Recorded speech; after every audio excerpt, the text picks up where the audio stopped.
پچھلی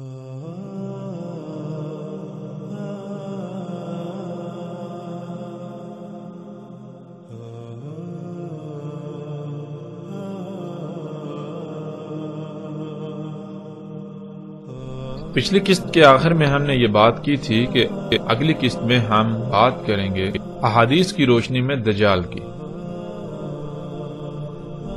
یعنی اگر یہ تمام کی تمام اشیاء جو انسان نے آج خلق کی، جن کو انسان اپنے لیے مسیحا تسلیم کرتا ہے کہ آیا واقعتاً یہ دجال ہیں، یہی وہ دجال ہے؟ اگر یہی وہ دجال ہے تو ضرور رسول اللہ صلی اللہ علیہ وسلم نے اس کا ذکر کیا ہوگا۔ تو اس قسط میں ہم جانیں گے کہ کیا واقعتاً رسول اللہ صلی اللہ علیہ وسلم نے ان تمام کی تمام ایجادات کو دجال کہا یا نہیں۔ تو ناظرین، اس بات کو جاننے کے لیے ہم اپنی اس قسط کا آغاز کرتے ہیں۔ ہم جانتے ہیں کہ رسول اللہ صلی اللہ علیہ وسلم نے دجال کے بارے میں کھول کھول کر تفاصیل کے ساتھ بیان کیا۔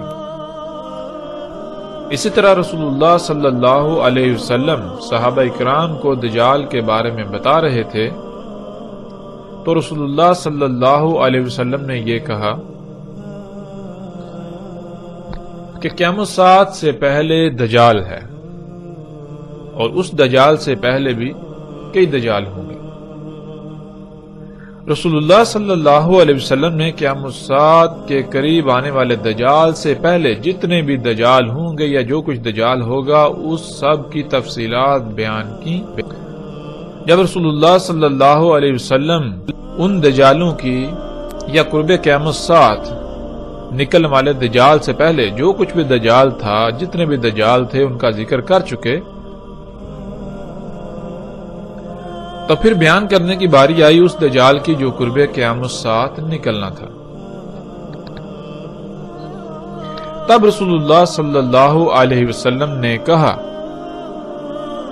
تحقیق یعنی ثابت شدہ، ایسا ہی ہوگا، ایسا ہو چکا کیا کہ دجال کھانا کھا چکا اور بازاروں میں گھوم پھر چکا۔ یعنی رسول اللہ صلی اللہ علیہ وسلم نے کھول کر یہ بات واضح کر دی کہ دیکھو، قرب قیامت الساعۃ جس دجال کا خروج ہونا ہے، اس سے پہلے جتنے بھی دجال ہوں گے وہ کھانا کھانے والے دجال ہوں گے، ان میں کھانا کھانے والے دجال ہوں گے۔ یعنی محمد رسول اللہ صلی اللہ علیہ وسلم نے یہ بالکل واضح کر دیا کہ قرب قیامت الساعۃ جس دجال کا خروج ہونا ہے وہ کھانا کھانے والا نہیں ہوگا جیسے انسان کھانا کھاتا ہے، وہ انسان کی طرح بازاروں میں نہیں گھومے پھرے گا۔ کہیں ایسا نہ ہو کہ تم اس کو بھی ایک انسان سمجھتے ہوئے ویسا ہی دجال سمجھ لو جو اس سے پہلے آئیں گے۔ اس لیے وہ ایسا دجال نہیں ہوگا، یعنی وہ انسان نہیں ہوگا، اور اس کی رسول اللہ صلی اللہ علیہ وسلم نے مزید وضاحت کر دی۔ محمد رسول اللہ صلی اللہ علیہ وآلہ وسلم نے کہا، دجال ہرگز انسان نہیں ہے، اس میں کچھ شک نہیں، جو دجال ہے وہ شیطان ہے، یعنی دجال شیطان ہوگا۔ پھر اسی طرح ایک اور موقع پر رسول اللہ صلی اللہ علیہ وسلم نے کہا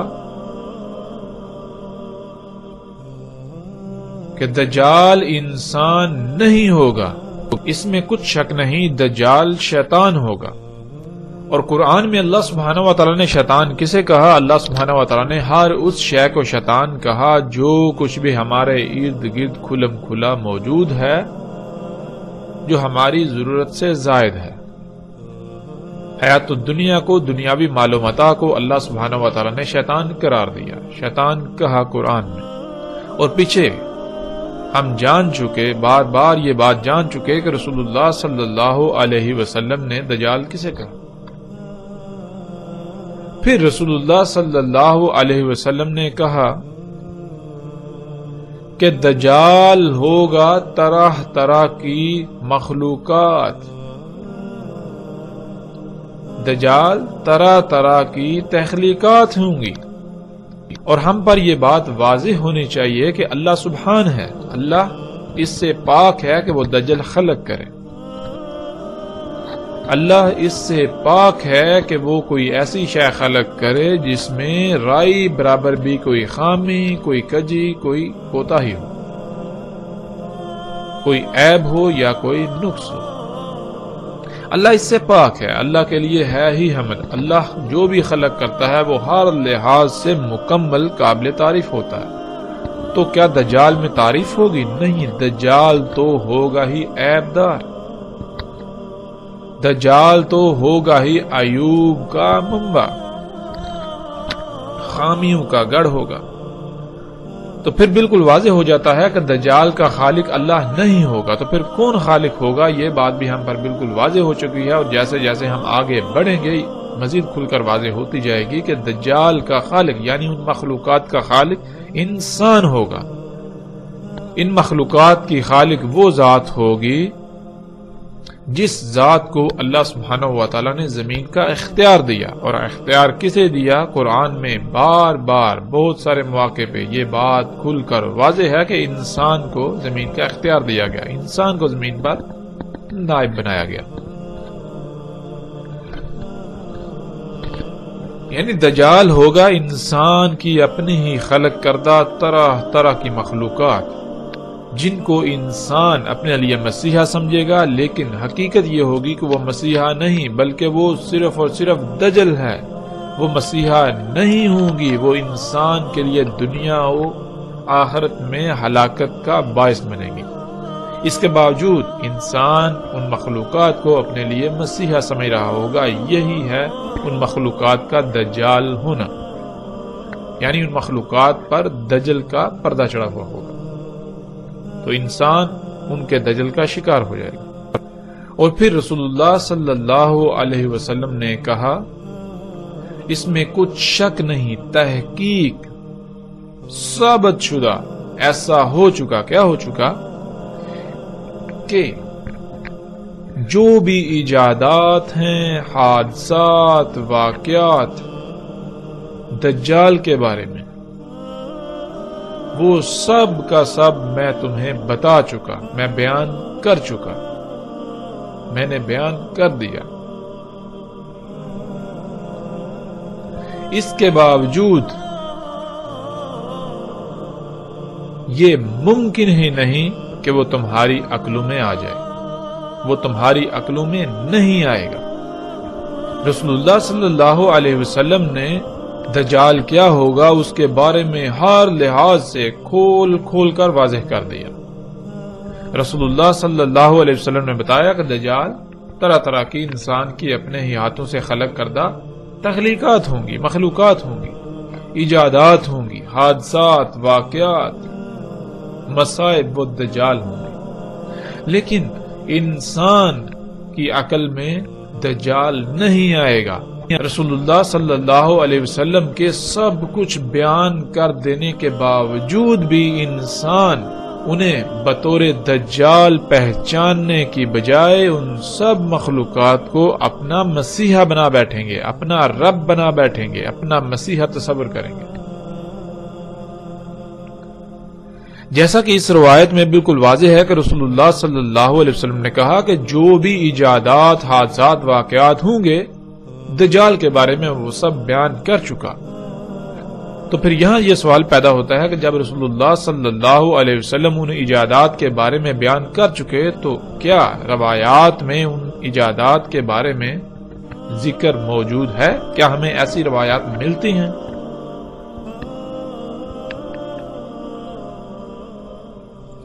تو اب ہم احادیث میں، روایات میں دیکھیں گے کہ کیا واقعتاً ایسی روایات موجود ہیں کہ رسول اللہ صلی اللہ علیہ وسلم نے ان مخلوقات کو دجال کہا۔ تو بڑھتے ہیں اس قسط میں اگلے مرحلے کی طرف۔ رسول اللہ صلی اللہ علیہ وسلم نے کہا، دجال طرح طرح کی مختلف مخلوقات ہوں گی۔ ناظرین، جہاں دجال کے بارے میں رسول اللہ صلی اللہ علیہ وسلم نے بہت کچھ کھول کھول کر بیان کیا، وہیں رسول اللہ صلی اللہ علیہ وسلم نے دجال کی پہچان کے لیے ایک ایسی بات کا ذکر کیا، ایک ایسی خبر دی جو خبر کسی نبی نے اپنی قوم کو نہیں دی۔ وہ خبر کیا تھی جس کا ذکر پیچھے گزر چکا؟ وہ خبر یہ تھی کہ دجال آور ہوگا اور تمہارا رب یعنی اللہ سبحانہ و تعالی آور نہیں ہے۔ اور ہم نے یہ بھی جان لیا تھا کہ آور کہتے ہیں کسی بھی شے کا، کسی بھی کام کا ایک ہی پہلو دیکھ پانا، کسی بھی کام کو ایک ہی پہلو سے کر پانا، کوئی بھی کام کرنا تو وہ نامکمل کرنا، کوئی بھی کام خامیوں، خرابیوں، نقائص والا کرنا۔ تو اسی کی وضاحت میں رسول اللہ صلی اللہ علیہ وسلم نے کہا تھا، جیسا کہ اس روایت میں ہمارے سامنے ہے۔ رسول اللہ صلی اللہ علیہ وسلم نے کہا اس کی یعنی دجال کی صلاحیت، خصوصیات، معیار اور کردار یہ ہوگا کہ وہ ہر شے میں ٹیڑھ پن پیدا کر دے گا، ہر شے کو مفلوج کر دے گا، اور یہی شے اسے یعنی دجال کو نمایاں کرے گی، یہی اس کی پہچان کا باعث ہوگی۔ یعنی رسول اللہ صلی اللہ علیہ وسلم نے کہا کہ دجال کی پہچان یہ ہے کہ دجال ہر شے میں ٹیڑھ پن پیدا کر دے گا، ہر شے کو مفلوج کر دے گا۔ یہ خامی، یہ خصلت ہی دجال کی پہچان ہوگی۔ آج ہم دیکھیں وہ کون سی مخلوقات ہیں، وہ کون سی اشیاء ہیں جنہیں انسان اپنے لیے مسیحا سمجھتا ہے، لیکن اس کے برعکس ان کی حقیقت یہ ہے کہ وہ تمام کی تمام مخلوقات میں ٹیڑھ پن پیدا کر رہی ہیں، تمام مخلوقات کو مفلوج کر رہی ہیں، خرابیاں، نقائص وغیرہ پیدا کر رہی ہیں۔ ایسی وہ کون سی مخلوقات ہیں؟ تو جب ہم دیکھیں تو ہمارے سامنے کیا آتا ہے؟ ہمارے سامنے پھر وہی طرح طرح کی انسان کی خلق کردہ مخلوقات جو پوری کائنات میں ہر شے کو مفلوج کر رہی ہیں، ہر شے میں ٹیڑھ پن پیدا کر رہی ہیں، ہر سطح پر تباہی مچا رہی ہیں۔ جب ہم ان مخلوقات کو دیکھیں تو جہاں ایک طرف یہ زمین کو مفلوج کر رہی ہیں، زمین کو کھوکھلا کر رہی ہیں، جس سے زلزلے، طوفان، آندیاں آ رہی ہیں، جس سے زمین کی پیدا کرنے کی صلاحیت متاثر ہو چکی ہے، تو وہی انسان کی خلق کردہ ایسی اشیاء جنہیں وہ اپنے لیے فائدہ مند، اپنے لیے مسیحا تصور کرتا ہے، یعنی طرح طرح کی ادویات، طرح طرح کی ایسی اشیاء جنہیں وہ سہولتوں کا نام دیتا ہے، ان کا دوسرا پہلو کیا ہے؟ ان کا دوسرا پہلو یہ ہے کہ وہ تمام مخلوقات کو فساد زدہ کر رہی ہے، جیسا کہ آپ ان تصاویر میں دیکھ رہے ہیں۔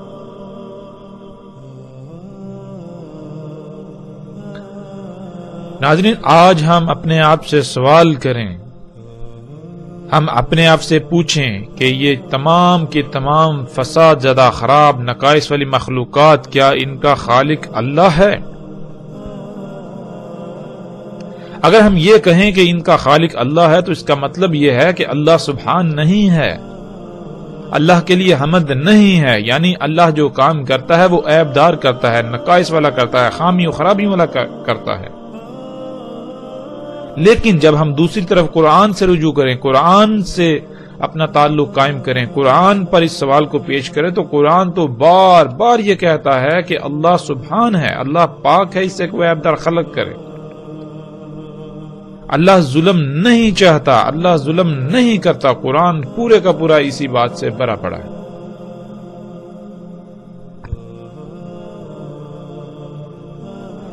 انسان ان مخلوقات کا، ان ایجادات، ان اشیاء کا صرف ایک پہلو دیکھتا ہے جو ظاہری پہلو ہے، جس سے اس کو نفع نظر آتا ہے، جس پہلو سے یہ تمام کی تمام اشیاء انسان کو مزین نظر آتی ہیں، تمام کی تمام اشیاء انسان کو مفید، فائدہ مند، مسیحا نظر آتی ہیں، لیکن ان کا دوسرا پہلو یکسر نظر انداز کر دیتا ہے۔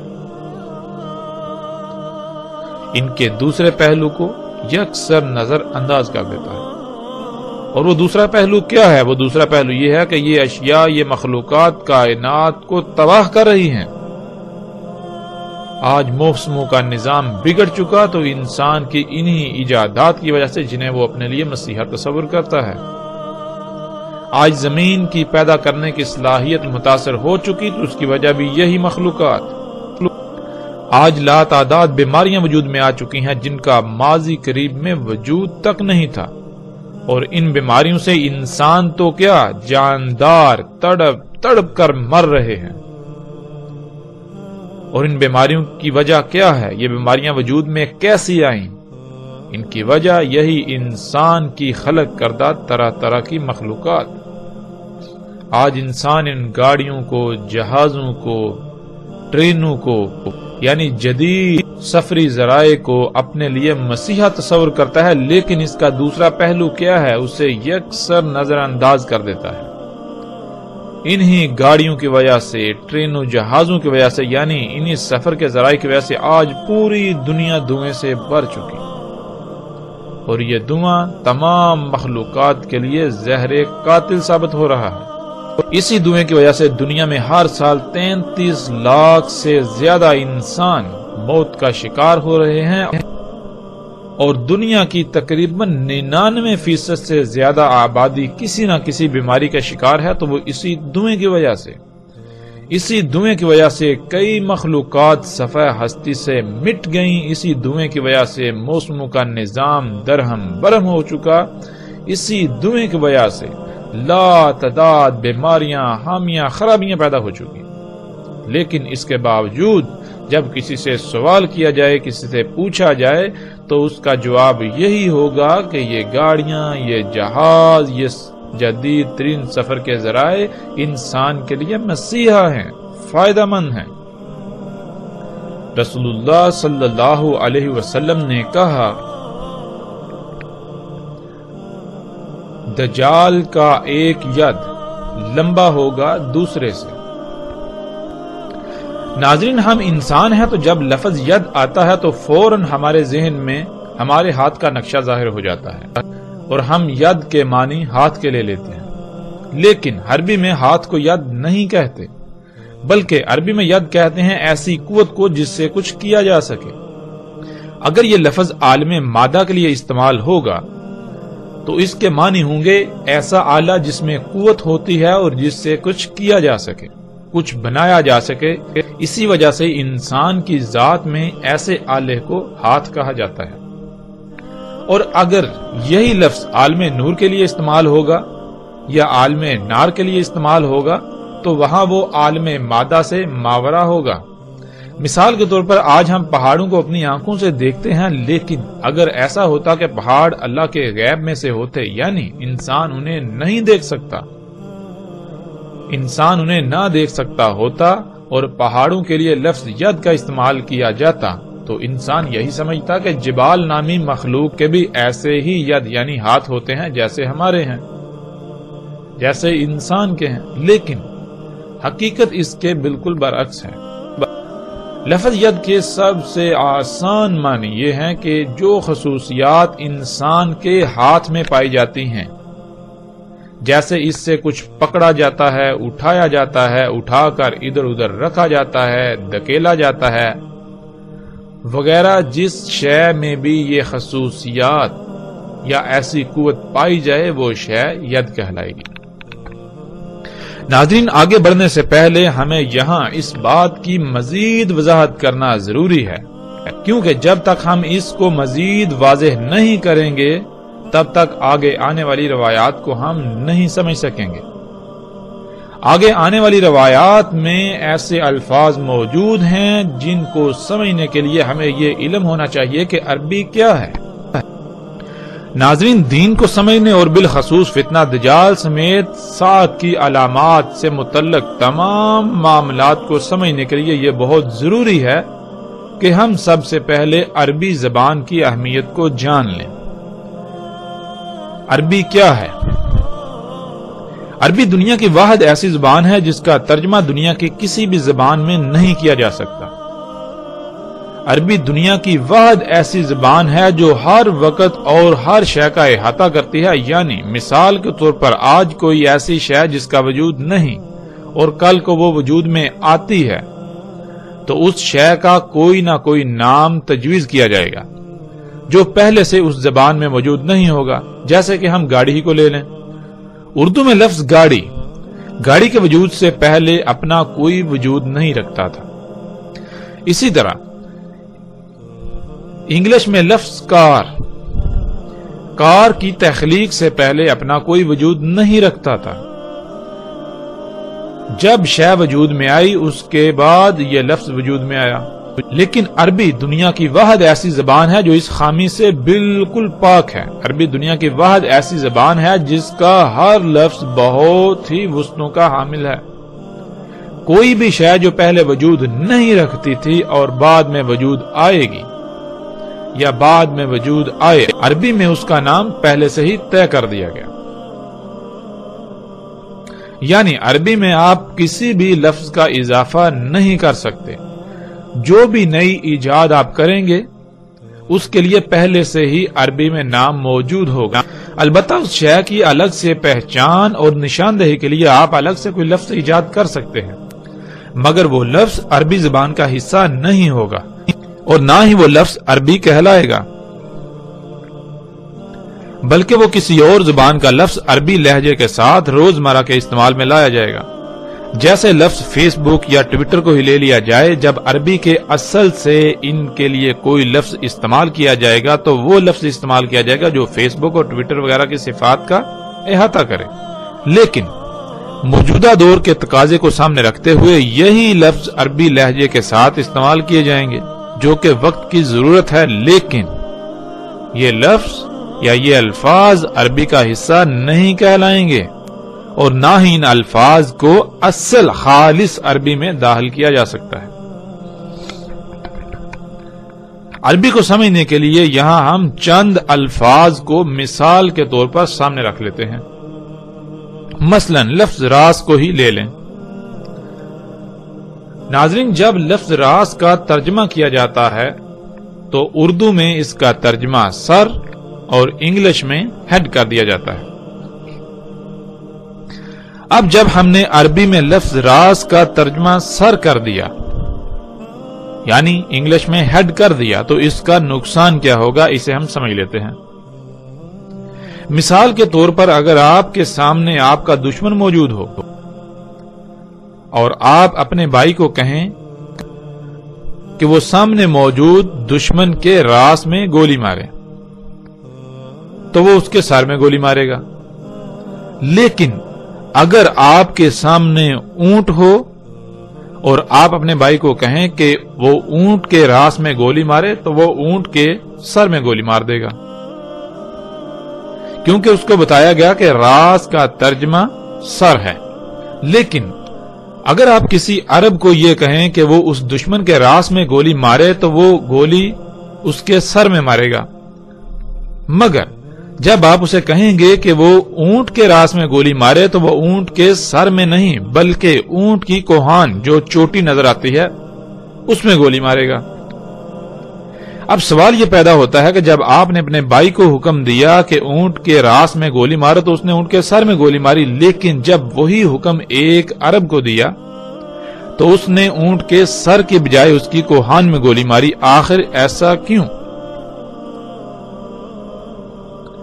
اس کا جواب یہ ہے کہ جب ہم نے راس کا ترجمہ سر کر دیا تو اس سے مراد سر ہی ہوگا۔ سر ایک محسوس عضو کو کہتے ہیں، جسم کے ایک مخصوص حصے کو کہتے ہیں،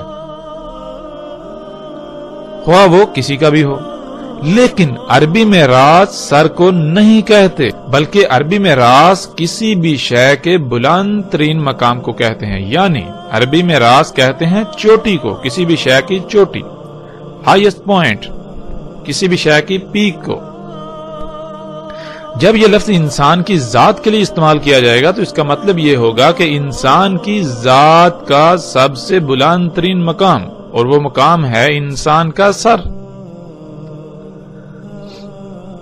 اسی طرح اس کے برعکس جب یہ لفظ اونٹ کے لیے استعمال کیا جائے گا تو اونٹ میں جو اس کا بلند ترین مقام ہے، جو اس کی چوٹی ہے، وہ ہے اس کی کوہان، اس لیے کوہان کو راس کہا جائے گا، نہ کہ اونٹ کے سر کو۔ اب ناظرین اب یہ تصور کریں کہ جب اس لفظ کا، عربی کے لفظ راس کا ترجمہ سر انگلش میں ہیڈ کر دیا تو اس کا نقصان کیا ہوگا، یہ آپ کے بالکل سامنے ہے۔ یہ وہ وجہ ہے جس وجہ سے عربی کا ترجمہ کرنا ناممکن ہے، لیکن اس کے معنی بیان کیے جاتے ہیں۔ معنی کیا ہیں؟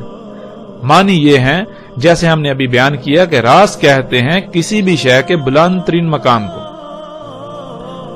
اور جب ہم ترجمہ کر دیں تو پھر یہ لفظ ہم صرف اور صرف انہی مخلوقات کے لیے استعمال کر سکیں گے جن کا سر ہوتا ہے، مگر عربی کا یہ لفظ راس کائنات کی کسی بھی شے کے لیے استعمال ہو سکتا ہے، خواہ اس کا انسان یا جانوروں کی طرح کا سر ہو یا نہ ہو۔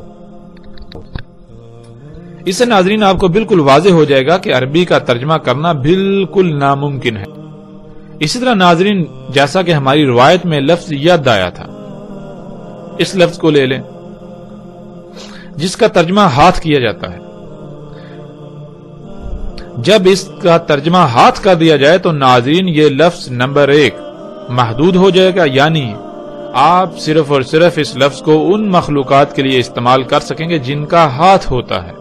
اور دوسری بات ناظرین یہ کہ اگر یہ لفظ کسی دوسری ذات، جیسے کہ قرآن میں اللہ سبحانہ و تعالیٰ کی ذات کے لیے بھی یہ لفظ استعمال ہوا ہے، اور جب ہم اس لفظ کا ترجمہ ہاتھ کر لیں گے تو ہمیں ایسے تمام مقامات پر اس کا ترجمہ پھر یہی لینا پڑے گا، اس سے مراد ہاتھ ہی لینا پڑے گا، جو کہ بالکل غلط ہوگا، ہمیں ہدایت کی بجائے گمراہی کی طرف لے جائے گا۔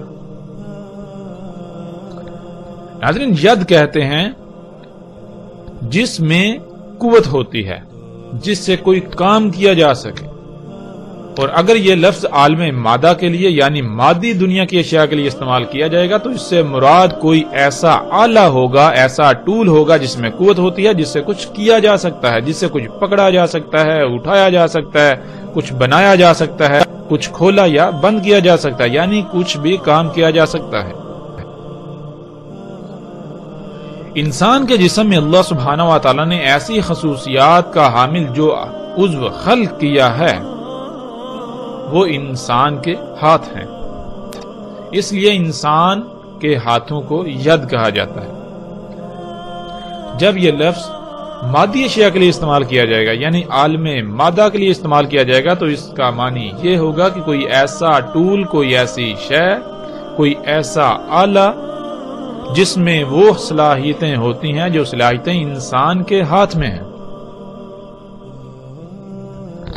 اور اگر یہ لفظ عالم نور یا عالم نار کے لیے استعمال کیا جائے گا تو پھر اس میں مادی صفات، مادی خصوصیات نکل جائیں گی، پھر وہاں مراد کوئی مادی آلہ نہیں ہوگا، یعنی وہاں مراد کوئی نوری ایسی قوت ہوگی، نور کی کوئی ایسی قوت یا آگ، نار کی ایسی قوت جس سے کچھ کیا جا سکتا، جس میں وہ صفات، وہ صلاحیتیں، وہ خصوصیات ہوتی ہیں، جو خصوصیات، جو صفات، جو صلاحیتیں انسان کے ہاتھ میں ہوتی ہیں۔ پھر اسی طرح ناظرین لفظ اذان کو لے لیں جس کا ترجمہ کیا جاتا ہے کان۔ جب ہم نے ترجمہ کر دیا، نمبر 1 یہ لفظ محدود ہو جائے گا، اس کا استعمال محدود ہو جائے گا۔ نمبر 2 پھر اگر یہ لفظ ایسی مخلوقات کے لیے استعمال ہوتا ہے جن میں ایسا عضو نہیں ہے جسے ہم کان کہتے ہیں تو بات ہماری عقل میں نہیں آئے گی، ہم بات کو نہیں سمجھ سکیں گے۔ اذان کسے کہتے ہیں؟ عربی میں اذان کہتے ہیں لہروں کو موصول کرنے کا آلہ، اور لہروں کو موصول کرنے والا آلہ اللہ سبحانہ و تعالیٰ نے انسان کی ذات میں جو خلق کیا اسے ہم کان کہتے ہیں۔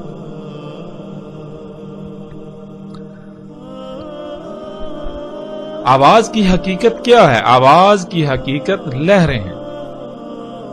جسے ہم آواز کہتے ہیں، اس آواز کا ہمارے دماغ کے باہر کوئی وجود نہیں ہے۔ ہمارے دماغ کے باہر بنیادی طور پر لہریں ہیں جنہیں ہم آواز کی لہروں کا نام دیتے ہیں، یا انگلش میں ساؤنڈ ویوز۔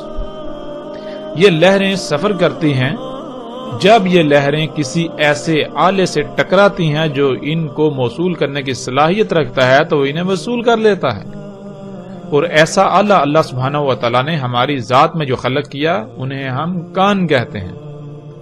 کان ہمارے آواز کی لہروں کو موصول کرتے ہیں، اس کے بعد ان لہروں کو بجلی کے سگنلز میں تبدیل کرتے ہوئے دماغ میں بھیجتے ہیں۔ دماغ کا متعلقہ حصہ ان لہروں کا ادراک کرتا ہے جسے ہم آواز کہتے ہیں۔ آواز محض ہمارے دماغ کا ادراک ہے، اس کی حقیقت لہریں ہیں۔ تو ناظرین، عربی میں اذان کہتے ہیں لہروں کو موصول کرنے والا آلہ، اور آج ہم ایسے تمام آلات کو سامنے رکھ لیں جن میں ایسی صلاحیتیں ہیں، ایسی خصوصیات ہیں۔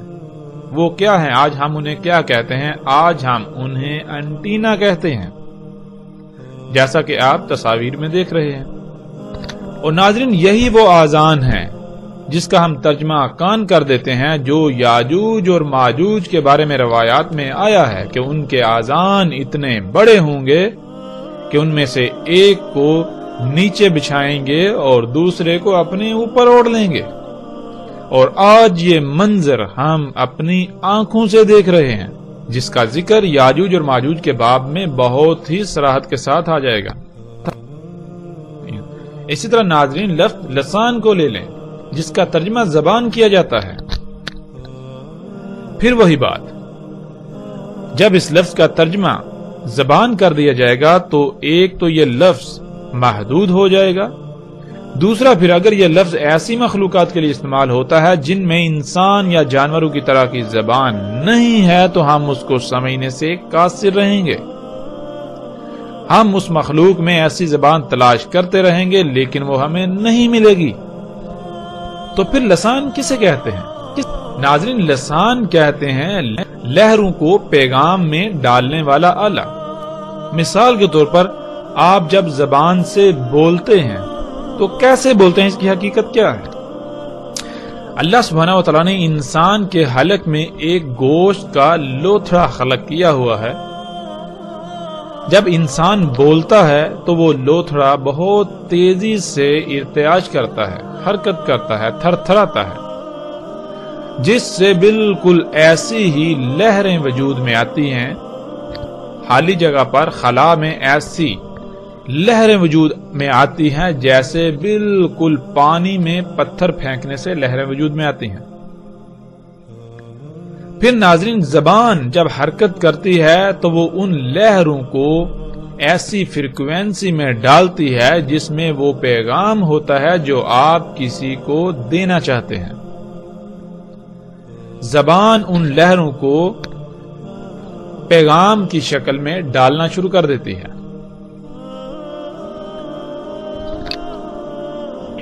تو اس لیے لسان کہتے ہیں لہروں کو پیغام میں ڈالنے کا آلہ۔ اب ناظرین، یہ صلاحیت، یہ خصوصیت جس شے میں بھی پائی جائے گی اسے عربی میں لسان کہا جائے گا، خواہ اس کو انسان کوئی بھی نام دے رہے ہوں یا کسی بھی نام سے جانتے ہوں، کسی بھی نام سے پکارتے ہوں یا کسی بھی نام سے پہچانتے ہوں۔ اس طرح ناظرین، لفظ سود کو ہی لے لیں۔ سود کا ترجمہ کیا جاتا ہے آواز، لیکن یہ ترجمہ بالکل محدود اور غلط تصور کیا جائے گا، اس لیے کہ جب ہم نے اس لفظ کا ترجمہ سود کر دیا تو پھر ہم صرف اور صرف اس لفظ کو انہی مخلوقات کے لیے استعمال کر سکیں گے جن مخلوقات کا آواز کے ساتھ تعلق ہے۔ لیکن سود کہتے ہیں تھر تھراتی لہروں کو۔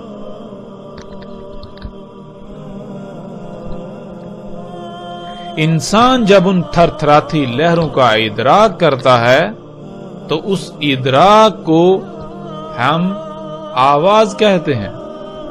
اب ضروری نہیں کہ جن تھر تھراتی لہروں کا ہم ادراک کر رہے ہیں انہیں آواز کا نام دے رہے ہیں، انہی لہروں کا ادراک کوئی اور مخلوق کرے تو اسے بھی آواز کہا جائے؟ نہیں۔ تھرتھراتی لہروں یعنی سود کا ادراک ہر مخلوق کا الگ الگ ہے، پھر اسی طرح ناظرین ایک لفظ ہے الشعر. اس لفظ کا ترجمہ بالوں کا کر دیا جاتا ہے. جو بال انسان کے جسم پر یا سر پر موجود ہیں. جو بال انسان کے جسم یا سر پر پائے جاتے ہیں. حالانکہ یہ ترجمہ بالکل غلط ہے. الشعر کسے کہتے ہیں ناظرین؟ الشعر کہتے ہیں اس مواد کو جس مواد سے انسان کے جسم پر یا انسان کے سر پر بال وجود میں آتے ہیں. اور آج جب ہم غور و فکر کریں کہ یہ بال ہمارے کس شے سے وجود میں آئے، کس مواد سے وجود میں آئے، تو بات بالکل کھل کر سامنے آ جاتی ہے. تو آج ہم اس مواد کو لچکدار پلاسٹک، نائلون، لوک یعنی اسفلٹ اور پینٹ وغیرہ کا نام دیتے ہیں. کسی بھی شے پر پائے جانے والے فلیکسیبل یعنی لچکدار پلاسٹک، نائلون، پینٹ اور اسفلٹ وغیرہ کو عربی میں الشعر کہتے ہیں. اگر یہ لفظ پرندوں کے لیے استعمال کیا جائے گا تو ان کے پروں میں موجود بالوں کو کہا جائے گا. اگر یہ لفظ بھیڑوں کے لیے استعمال کیا جائے گا تو اس سے مراد ان کے جسم پر موجود نائلون، لچکدار پلاسٹک یعنی ان کی اون کو کہا جائے گا. قرآن میں اللہ سبحانہ و تعالیٰ نے کہا کہ انسان کو 3 سے خلق کیا گیا. 3 کہتے ہیں کالے رنگ کے کیچڑ کو جو زمین میں پایا جاتا ہے، جو زمین کے عناصر سے وجود میں آیا. زمین کے ان عناصر میں ایک عنصر موجود ہے جسے الشعر کہا جاتا ہے، اور آج موجودہ دور میں ہم اس کو لچکدار پلاسٹک، نائلون، اسفلٹ یا پینٹ وغیرہ کا نام دیتے ہیں. پھر اسی طرح ناظرین لفظ عین جس کا ترجمہ آنکھ کا کیا جاتا ہے. ناظرین جب یہ لفظ ہمارے سامنے آتا ہے تو اس سے مراد آنکھ لے لیا جاتا ہے، جیسے انسان یا جانوروں کی آنکھ. لیکن عربی میں عین کہتے ہیں ایسے آلے کو جو رنگوں کا ادراک کرتا ہے. انسان کی ذات میں اللہ سبحانہ وتعالی نے ایسا آلہ جو خلق کیا جو رنگوں کا ادراک کرتا ہے اسے ہم آنکھ کہتے ہیں. اور عربی میں ہر اس شے کو عین کہا جائے گا، ہر اس شے کو، ہر اس آلے کو عین کہا جائے گا جو رنگوں کا ادراک کرتا ہے. آج ہم جب اپنے ارد گرد غور و فکر کریں، ارد گرد دیکھیں تو ہمیں بالکل واضح ایسے آلات نظر آئیں گے جو رنگوں کا ادراک کرتے ہیں. یعنی عربی میں عین کہتے ہیں اس شے کو جس میں وہ تمام صلاحیتیں، خصوصیات پائی جاتی ہیں جو خصوصیات، جو صلاحیتیں انسان یا جانور کی آنکھ میں پائی جاتی ہیں. پھر اسی طرح ناظرین لفظ طیر آ جاتا ہے جس کا ترجمہ کر دیا جاتا ہے پرندہ. حالانکہ طیر عربی میں کہتے ہیں ہر اس شے کو جو ہوا میں یعنی جو فضا میں اڑتی ہے، جو فضا میں تیرتی ہے.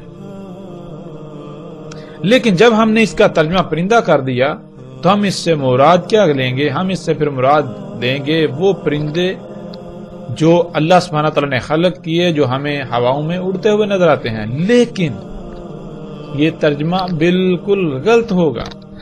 طیر کہتے ہیں ہر اس شے کو جو ہوا میں اڑتی ہے، جو فضا میں سفر کرتی ہے.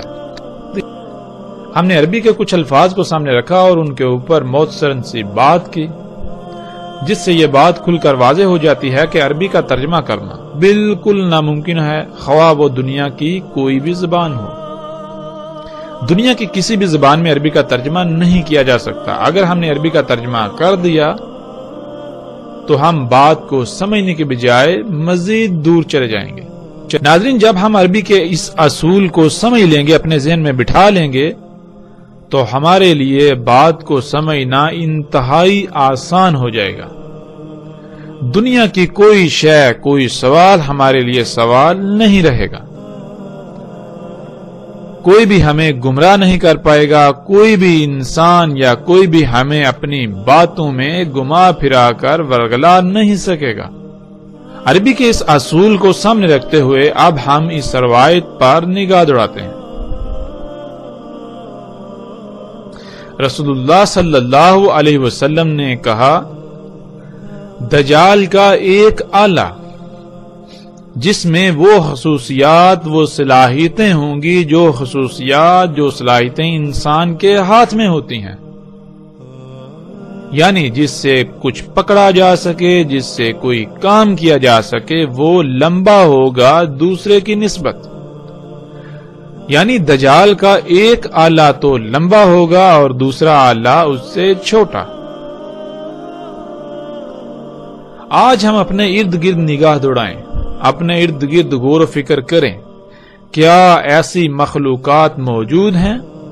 کیا انسان کی خلق کردہ ایسی مخلوقات موجود ہیں جن میں بالکل وہی صلاحیتیں وہی خصوصیات پائی جاتی ہیں جو صلاحیتیں اور خصوصیات انسان کے ہاتھ میں پائی جاتی ہیں؟ تو حیران کن طور پر ایسی لا تعداد مخلوقات ہمارے سامنے آ جائیں گی، جیسا کہ آپ ان تصاویر میں دیکھ سکتے ہیں۔